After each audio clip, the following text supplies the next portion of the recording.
If you clicked on this video, you probably want to know more tips and tricks about Hyperscape and how to get better on this game in general. So welcome, and hope you can find something beneficial to take away from this video.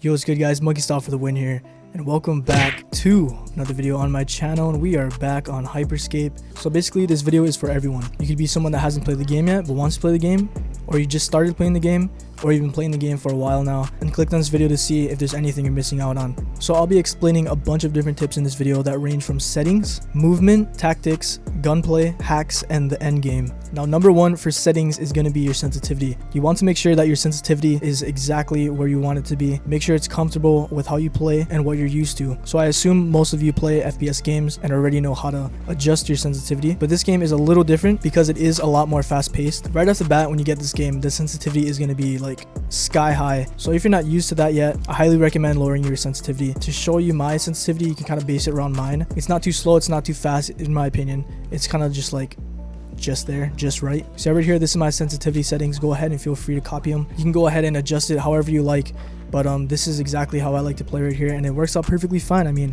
I can get wins pretty easily. I can get high kills with high damage, and that has a lot to do with my sensitivity. So this is major right here. This is key. So definitely keep this in mind. Another thing is your dead zone. I know when you first start off on console, it's already set to 10. On PC, it might be different. I'm not too sure though. 10 is honestly like pretty good already, but just to make sure that everything registers when you're moving your thumbsticks, just turn it all the way down to 5. Honestly, like it's perfect at 5, and it'll just feel much better for you. So another thing that I want to go through with settings is your buttons. For crouch, I actually have mine set to hold instead of toggle. So for default, it's set to toggle already, which is totally your preference, but I like to put it on hold basically so I can do this right here. So for chasing and running away from people, you generally want to be fast, right? If you have it set on hold, you can actually move a lot quicker than having it on toggle. You don't have to press your crouch button as many times, and it's a lot quicker this way. So when you're sprinting, you just want to, like, you know, just do this. Sometimes you mess up like that, like how I just did, like right there again. If you do it too early, then you'll mess up. But this is a really quick way to chase people and run away. If you have it on hold, just press and let go and keep sprinting. Honestly, it just works super easily. Now I'll be completely transparent with you guys. I do have an Xbox Elite controller with back buttons. Prior to owning this, I actually had a Power A Xbox controller, which also had back buttons. You can get that for like super cheap, 30 bucks at Walmart, Target, wherever. That was my main controller while playing FPS games and like a bunch of different shooter games. And honestly, I can tell you it helps a lot to have back buttons. Definitely take advantage of back buttons. If you don't want to spend a bunch of money for this, you can just get a cheaper one, and it works perfectly fine. That's what I used to use, and it lasted me about a year or so. So definitely keep that in mind. Regarding chasing people and stuff, we're going to go ahead and move on to movement. Now, first thing I want to talk about is bunny hopping. So bunny hopping is basically just what we're doing right there.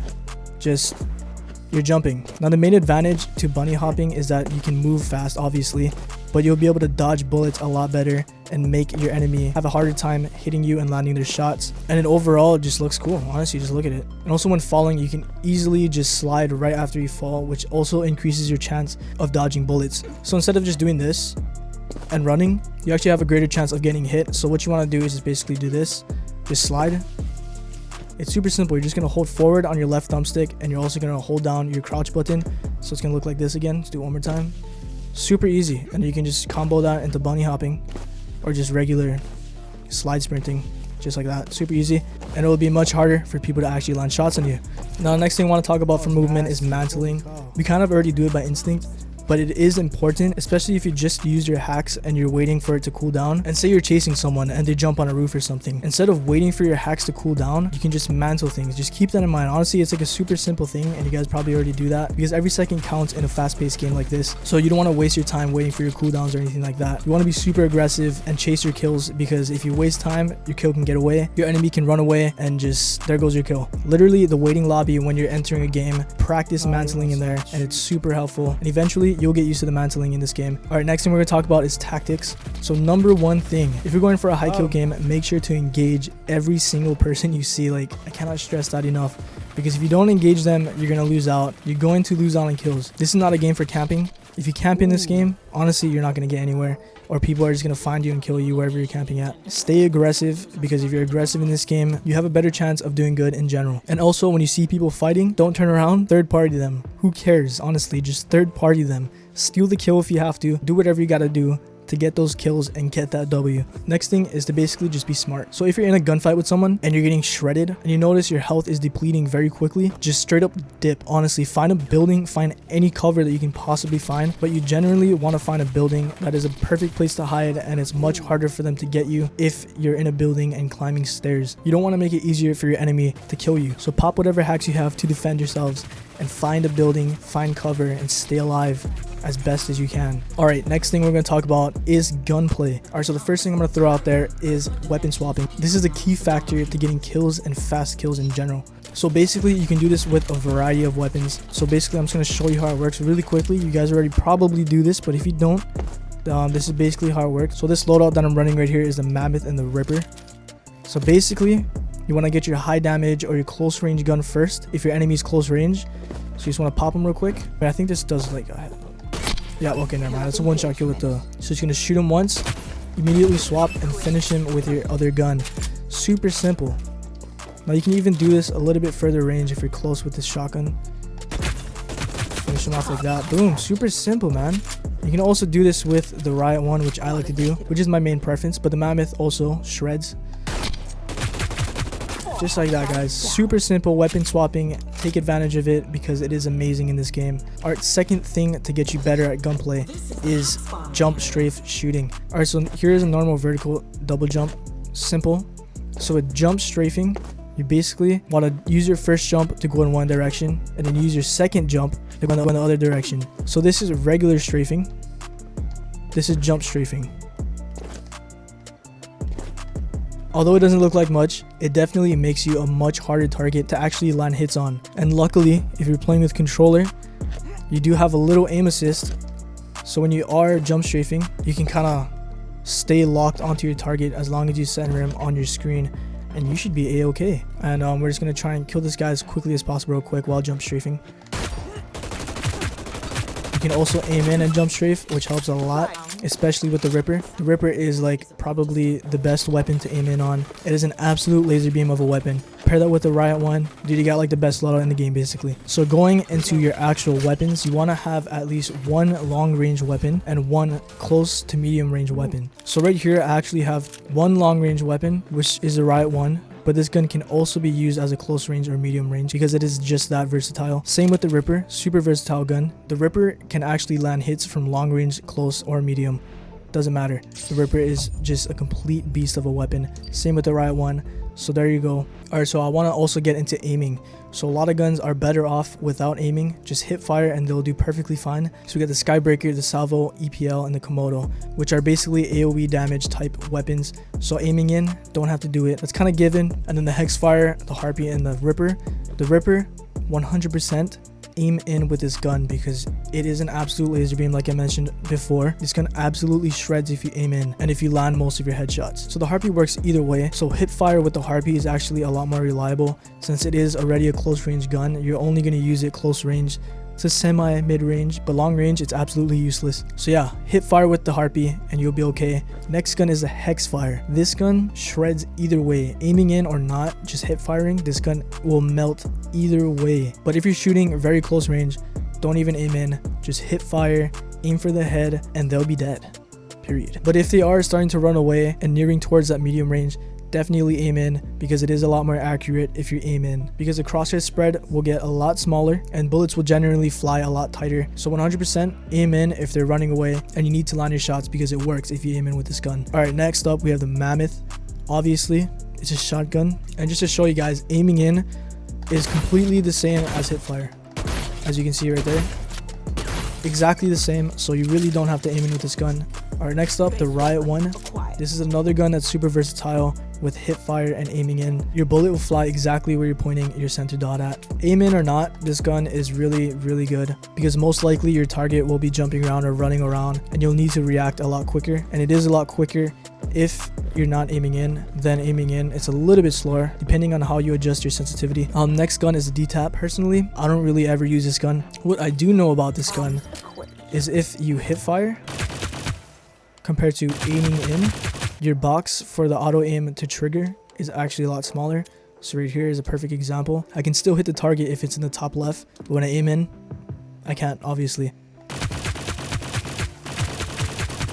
So aiming in with the D-tap actually gives you an increase in fire rate, as you can see, compared to the hip fire. So that's something that you should probably keep in mind if you're using the D-tap. Alright, next thing I want to go into is making your loadout the best it can be. If you want to have the best loadout in this game, you're going to want to have 2 solid weapons, 1 close range and 1 medium to long range. And then we also want to focus on hacks. I like to keep in mind this simple rule, which is having 1 runner hack or chaser hack, whatever you want to call it. I like to call it runner hack. If someone's running away or being a runner, you have the hack to chase them down. So you want to have 1 runner or chaser hack. So you have the teleport, shockwave, and salam. Those are your 3 runner hacks right there. You can also use ball kind of, but it is kind of slow. You're going to miss out on time and you're probably not going to be able to chase people down with it as much. But mainly just these 3 right here. Those are your runner hacks. I like to mainly pick the slam because you can cancel it mid-air instead of slamming all the way down, which I'll show you right here actually. So instead of doing this and slamming down if you're chasing someone and they're like 1 shot off from dying, you just need to land 1 shot. That's all you need to do is land 1 shot. So I slam, I cancel, and just find them and just finish them off like that. Super simple. Like if they're running away, they run behind a building, slam up in the air, cancel it mid-air, and you can see them and you can get a bird's eye view from the sky and make it a lot easier for you to get that kill. But yeah, shockwave is good too, teleport is super good too. All 3 of these hacks here are super good, and you definitely want to have at least 1 of them. And then to go along with your runner hack, you want to have at least 1 defense hack, which are mainly these 3 right here, which is the ball, invulnerable, and heal. And then you also have invisibility, which makes it a lot easier for you to run away from people. And then you also have wall to block doorways or any pathways if anyone is chasing you. Wall is definitely a good one to have because you could also do something really special with it, which I'll show you in a bit. So just to give you an example, if I'm using shockwave, I like to run ball. You can do like a little combo with these 2 hacks, which will basically guarantee your safety. So I like to pop shockwave first, and then I'll use ball right after I pop my shockwave, which will basically turn you into a cannonball. Like you go shooting up in the sky so high, you'll be far away from danger. I think there's actually like an invisible ceiling, so you won't actually be able to see it fully, but basically just like that. Yeah, see, the ceiling stopped me. And I did test it out with the rest of these runner hacks. Shockwave is the only one that actually gets you all the way up in the sky like that. The other ones do work too, but the shockwave turns you into a cannonball, if you didn't know that. So if you decide to use wall, you can easily block doorways. Say someone's chasing you through here. So that guy's chasing me, right? He's chasing me, shooting me. Just pop my wall and boom. Literally doorway is blocked and he can't do nothing about it because this thing is invincible. Reload. Unless he goes around somehow. At least you'll have some time to run away. Another thing that I like to take advantage for wall is basically making sniper's nests in the sky. This is another good way to finish off people if someone's running behind a building. Just do that, make a sniper's nest like this, and you'll be able to see right over the building and just finish him off easily, just like that. And then for invisibility, super self-explanatory, obviously. Everyone knows what invisibility is and what it does. But the only downfall to invisibility, the enemy can still hear your footsteps, which kind of sucks. If they have good headphones on, or if they're good at listening, they can hear where you're going. They can still hear you as you're traveling through the air, which kind of sucks. Like, invisibility would be much better if they would just silence your footsteps and stuff like that. Just silence your movement in general. Yeah, that's the only downfall for invisibility. Other than that, it's a super great hack. It's a quick way to get away from people. Alright, the next hacks I want to go through is what I call support hacks.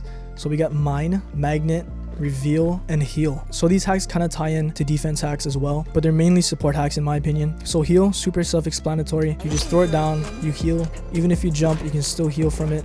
So if I shockwave, you're out of it right there. So once you get to like a certain point, you actually start healing from it. So if you double jump, you'll still heal from it. So you can just throw this down in a room or in a building, jump strafe and shoot your enemy, and you'll be alright. And then you got magnet, which I don't think I ever use this thing, because I feel like it's just not as good. Basically, it just does that. But there is a certain range limit to magnet, so you don't want to throw it way too far or else it's not going to do anything.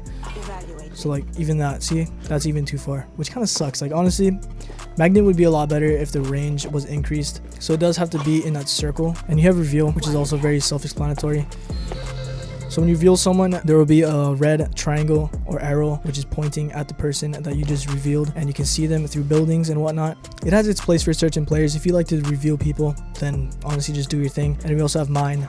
Mine, basically, set it down. If someone's in the radius of it, then it'll chase them, it'll seek them until it hits them. Unless they're running away for too long, then it'll just self-destruct on itself. But yeah guys, once you have all of your guns and all of your hacks to make the best loadout that fits you, you're most likely going to get to endgame. And in endgame, everything should be maxed out. You're already focused on maxing out everything, so everything should be set and done. But if not, it's okay, because there's going to be a bunch of people with the map being shrunk a lot smaller. Everyone should be condensed in a smaller area, so you do have more opportunity to get kills and finish leveling up your hacks. So for endgame, you can play either passive or aggressive, because since there is a crown in this game, you can play passive and camp where the crown is going to spawn, and once that timer finishes, you can either kill people that run towards the crown or take the crown yourself. Honestly, it doesn't matter. In my opinion, I don't really like the crown in general. So what I like to do is be aggressive and just go for kills until the crown actually appears. So what I like to do is I like to seek as many people as I possibly can, because with less people, you don't have to worry as much if someone grabs the crown and starts running away, popping invulnerable, popping ball. Honestly, that is like the worst thing. I did that once actually, but that was because I was doing melee only, so I couldn't obviously get kills like that. In this kind of game, it's so fast paced, like you'll just get shredded if you try to melee someone at endgame. So that's what I did. I just popped invulnerable over and over and over, slam in the air, just, which kind of sucks to say because I hate people that do that now after playing the game a lot more. So yeah, if you do want to get better, just play aggressive. Honestly, from start to finish, just play aggressive. You're gonna want to do that if you want to get better. And if you play mostly passive and run away for most of your fights, I'm just gonna tell you straight up, you're not gonna get better at the game. That's just not how it works for a game like this. You want to be aggressive. And yeah, that's basically it for endgame. But yeah guys, that is it for this tips and tricks video. Hopefully it helped you out. Hopefully you found something that you could take out of this video that could benefit you. But yeah, if you enjoyed this video or found it informative at all, dropping a like down below would be greatly appreciated. Helps me out a lot. I'm definitely going to be putting out a lot more content for Hyperscape, so stay tuned and you don't want to miss out. So do us both a favor and just subscribe down below. You definitely don't want to miss out. But yeah guys, I hope you guys enjoyed the video, and I'll definitely see you guys in on another one. Peace out. Give me this crown, dude. It's taking way too long.